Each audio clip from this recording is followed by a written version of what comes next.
مکمل سپورٹ کی، آپ لوگوں نے شرکت کی، علماء کو شورا کو بلایا،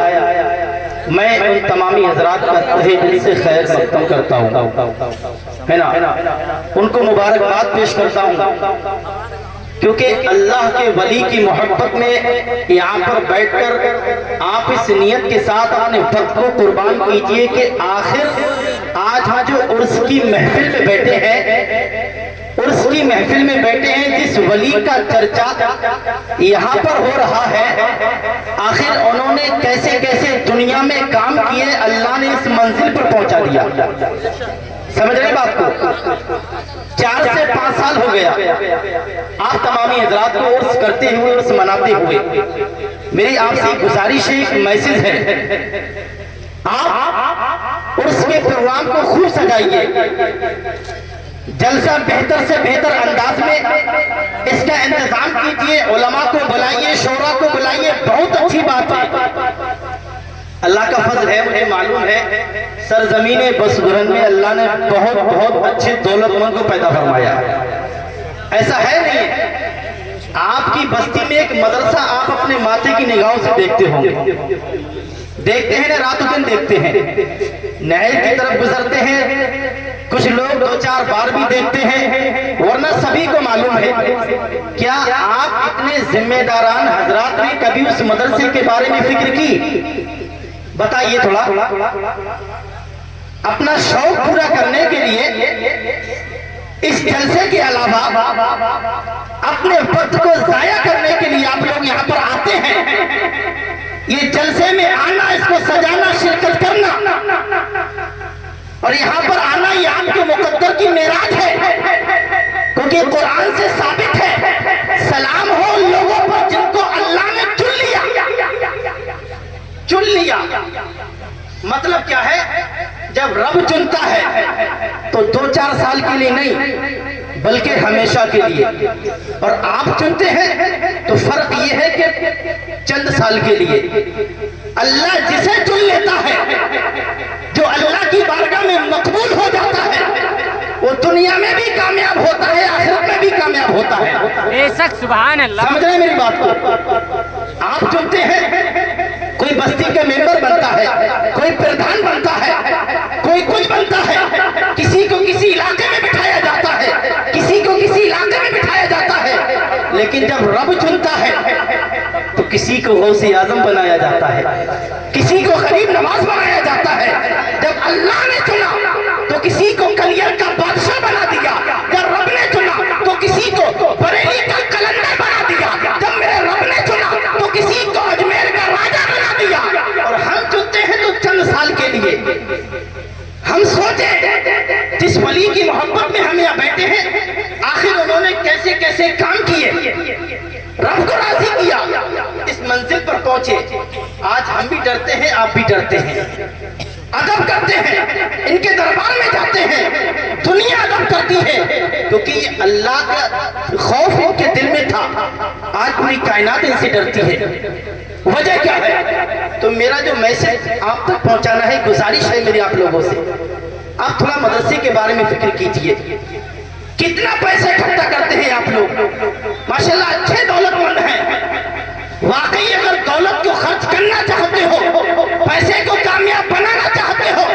اپنی بچیوں کی آبرو کو بچانا چاہتے ہو، اپنی ماں اور بہنوں کی عزت کا، جو وقار کا، جو ڈنکا بجانا چاہتے ہو، پردے میں واقعی ان کی رہنمائی چاہتے ہو، اس مدرسے کی فکر کیجئے، اپنے بچوں کو اچھی تربیت دیجئے، پیسہ خرچ کیجئے، باہر سے بچے بلائیے، پڑھانے والے بلائیے، اگر ایک بچہ بھی آپ کی بستی کے کھانے سے کھا کر کے حافظ قرآن بن گیا، قسم خدا کی جب تک آپ دنیا میں رہیں گے، ایک ایک سانس کے بدلے اللہ آپ کو ثواب عطا فرمائے گا، اور آپ دنیا سے چلے جائیں گے، قیامت تک آپ کو ہر لمحہ ثواب ملتا رہے گا۔ نعرہ تکبیر، نعرہ رسالت، نعرہ غوثیت، مسلک اعلی حضرت، نعرہ تکبیر، نعرہ رسالت۔ اس دولت پر گھمنڈ کرنا، میری کچھ لوگوں سے ریکویسٹ ہے، گزارش ہے،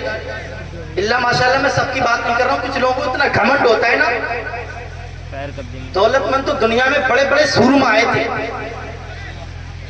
لیکن ہم جو دنیا میں نا ہماری آزمائش ہے، ایسے ایسے دولت مند آئے، ایسے ایسے بنگلے والے آئے، پراپرٹی والے آئے، آج دنیا کے اندر کوئی ان کا نام لینے والا نہیں جنہوں نے گھمنڈ کیا تھا۔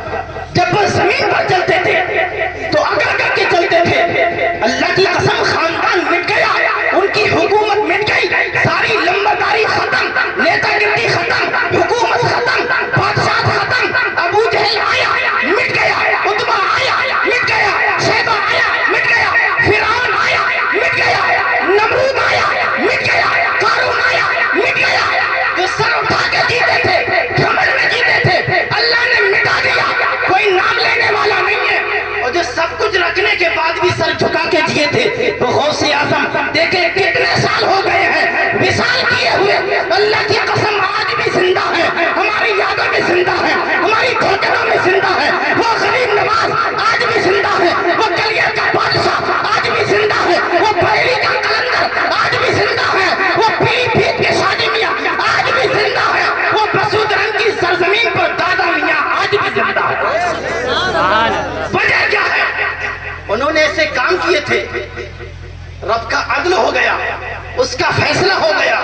جو جیسا کرے گا انعام پائے گا۔ کچھ ایسے بھی آئے تھے ذلیل و خوار ہو گئے، کوئی نام لینے والا نہیں ہے۔ کچھ ایسے بھی آئے تھے اللہ کی رضا کے لیے زندگی گزاری تھی، دن نکلتا ہے ان کے مزاروں پر کونٹلوں پھولوں کی بارش ہو جاتی ہے۔ بتائیے، تو میری آپ سے گزارش ہے، اگر پیسہ خرچ کرنا چاہتے ہو اور خرچ کرو، تو کافی سمے سے میں دیکھ رہا ہوں، آپ بھی دیکھ رہے ہیں، ماشاءاللہ اتنا بڑا ایریا مدرسے کا ہے، کاندھے سے کاندھا ملا کر کے کھڑا ہو جائیے۔ آپ گاؤں کے اندر چندہ کیجئے کہ 1000 روپے کا کیجئے، میں ذمہ داری کے ساتھ سب کی گواہی میں بول رہا ہوں 10,000 روپے مجھ سے لیجئے۔ اگر آپ 2000 کا کیجئے تو 20,000 کا ذمہ دار میں مجھ سے لیجئے، لیکن مدرسے کو تیار کرائیے اور پڑھانے والوں کو بلائیے، چند بچوں کو رکھیے، اپنی بستی سے کھانا کھلائیے، ایک ایک لقمہ ان بچوں کے حلق میں جائے گا، آپ بستروں پر آرام کریں گے۔ حافظ قرآن نرم نرم بستر چھوڑ کر جب قرآن کی تلاوت کرے گا، اللہ کی قسم تمہیں ہر سانس کے بدلے اللہ سکون عطا فرمائے گا۔ اگر ایک بھی حافظ قرآن بن گیا، عالم دین بن گیا، اور مسجد کے اندر وہ امام بن گیا، نائب رسول بن گیا، اللہ کی قسم جب تک وہ زندہ رہے گا آپ کو ثواب ملے گا، آپ زندہ رہیں گے آپ کو ثواب ملے گا، آپ کے خاندان کو ثواب ملے گا۔ میری آپ سے گزارش ہے، اگر چاہتے ہو کہ واقعی کامیابی ہمارے قدموں میں ہو، تو چوراہوں پر یا ادھر بے فضولی میں اپنے ٹائم کو بالکل برباد مت کیجیے، کیونکہ موت ہمارا بہت تیزی کے ساتھ پیچھا کر رہی ہے۔ ابھی مولانا عبدالجلیل صاحب نے بتایا، آج ہم نے دیکھا نوجوان زیادہ جا رہے ہیں، کسی کو اٹیک ہوا انتقال ہو گیا، کسی کو کھانسی ہوئی انتقال ہو گیا، کسی کو ہلکا پھلکا بخار تھا انتقال ہو گیا، موت کا کوئی بھروسہ نہیں ہے۔ ابھی ایک اشارہ کیا تھا حضرت نے، یہ بات سچ ہے، بے شک آپ لوگوں کو کڑوا لگے، لیکن میرا حق ہے بولنے کا۔ کل جو مجمع ہوگا نا، یہ چری دکھ رہی ہے، چری، مجھے شاید امید ہے کہ پوری چری کا ایریا کیوں نہ بھرا دکھائی دے۔ ہماری ماں بہنیں بھی ہوں گی، ہماری جوان بیٹی بھی ہوگی، تھوڑی حیا کرو تنہائی میں بیٹھ کر کے ایک اللہ کے ولی کے دربار میں، اور بے حیائیاں، گندی گندی کھلونی باتیں، ارے تنہائی میں ذرا سوچو، ایک اللہ کا ولی اور مزار پاک، ہماری جوان بیٹی، جوان بہو، ہماری ماں، ایسے ایسے باتیں، کھلونی باتیں جب ان کے کانوں میں جائیں گی، یہ نئی نسلوں کے کانوں میں جائیں گی، بتائیے اثر کیا ملے گا، رجلٹ کیا ملے گا؟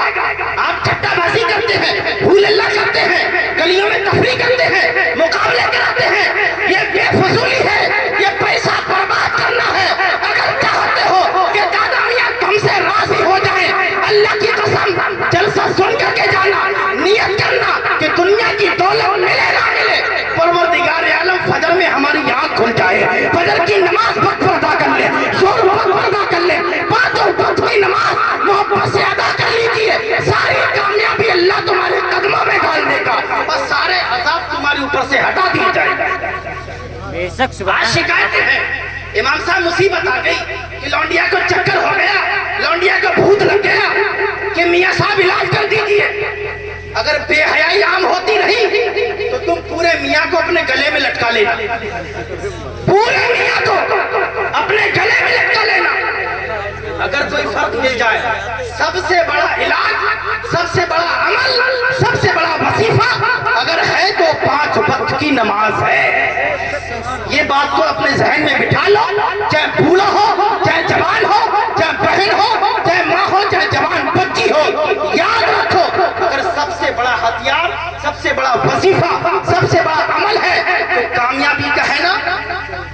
نماز ہے, نماز ہے. اللہ کی قسم آج ہر موڑ پر نشانہ, کبھی کچھ, کبھی کچھ, کبھی کچھ. آپ سمجھ سکتے ہیں میرے اشارے کو, میری بات کو. آج ہمارے اوپر طرح طرح کے عذاب, یہ رب کا فیصلہ ہے, یاد رکھو. یہ فالتو کی بکواس ہے کہ ہمارے ساتھ ظلم ہو رہا ہے, ہمارے ساتھ یہ ہو رہا ہے, ہمارے ساتھ وہ ہو رہا ہے. یہ کچھ نہیں, یہ تمہاری سوچ ہے گندی, ایسا کچھ نہیں ہے, بلکہ میرے رب کا فیصلہ ہے. اگر بدعمالیاں ہوتی رہیں تو چہرہ کسی کا, یہ ہمارے اوپر عذاب ہے, ہمارے اوپر عذاب ہے. اسی طریقے سے بے حیائیاں اگر عام ہوتی رہی تو ایک دن ایسا بھی آئے گا جیسے مارے جا رہے ہو, کاٹے جا رہے ہو, کبھی فیصلہ لیتے ہو فلاں ہائی وے پر جائیں گے, دھرنا دیں گے, کبھی قرآن کے خلاف, کبھی نماز کے خلاف آواز اٹھتی ہے, کبھی اذان کے خلاف. لیکن اللہ کی قسم ایک بات دل کی تختی پر نوٹ کر لو, کاندھے سے کاندھا ملا کر کے جیسے تم جمعہ کے دن اکٹھا ہوتے ہو مسجد میں, اتنا پیسہ لگایا ہے, اگر ہر وقت میں ایسا اکٹھا ہو جاؤ, اللہ کی قسم تمہیں کسی دھرنے کی ضرورت نہیں پڑے گی, کسی پروفیسر کی ضرورت نہیں پڑے گی, کسی گروہ کی ضرورت نہیں پڑے گی, کیونکہ ساری طاقتیں کمزور پڑ جائیں گی. اللہ نے تمہیں وہ ہتھیار دیا ہے, وہ کامیابی دی ہے, ساری کامیابی ہے وہ نماز میں ہے. تو میری آپ سے گزارش ہے, آپ لوگ اس بات کو خیال ذہن میں بٹھا لیں طریقے سے. اپنی بستی میں جو مدرسہ ہے جتنا پیسہ خرچ کیجئے اس میں لوٹائیے, آپ کو ثواب, نسلوں کو ثواب ملے گا, بچے پڑھیں گے بے حساب ثواب ملے گا. اللہ پاک اس بستی پر خاص فضل و کرم بھی فرمائے گا. تو آپ لوگوں سے میری گزارش ہے, ابھی حضرت علامہ مولانا حنیف القاضی کی آمد ہونے والی ہے, وہیں پر ہندوستان کا عظیم شاعر و عظیم لہجہ, جن کی نعت, جن کے آواز سے لوگ نعت پاک سننے کے لیے بے قرار رہتے ہیں. حقیقت ہے کہ جب یہ نعت پڑھیں, اگر کوئی انسان کنویں کے کنارے کھڑا ہونا یہ نعت گنگنانے لگے تو اللہ کی قسم وہ جو ڈوبنے کی قطار پر ہوگا, نبی کی نعت سننے کے سہارے سے اوپر آ جائے گا. اللہ کی قسم جب یہ نعت پڑھتے ہیں نا تو مسافر اگر سفر کرنا بھول جائے, حقیقت بات یہ ہے اس انداز سے نعت پڑھتے ہیں. تو آئیے حضرات, اب آنے والے مہمان کا استقبال خیر مقدم, آگے سے لے کے بائیں تک اور اوپر سے لے کے نیچے تک. اللہ نے جس کو جتنی آواز دی ہے, ایک ہاتھ اٹھا لیجیے آقا حسن کے نام پر, اور ایک ہاتھ آقا حسین کے نام پر, اور یہ زبان شہ کونین کے نام پر. بالکل کنجوسی نہ دکھائیں,